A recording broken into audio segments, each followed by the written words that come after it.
గంగపాయల కూర అని ఆ కూర గురించి వివరాలు అడిగారు మీరు.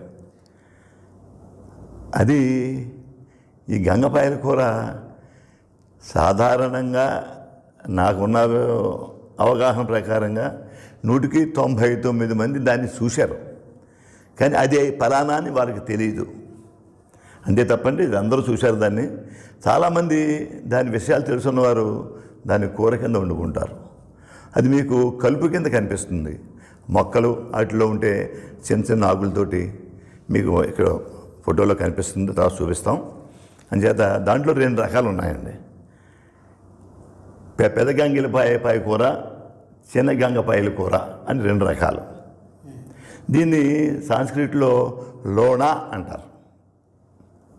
ఇది యాక్చువల్గా ఏం చేస్తుందంటే మెట్ట ప్రాంతాలు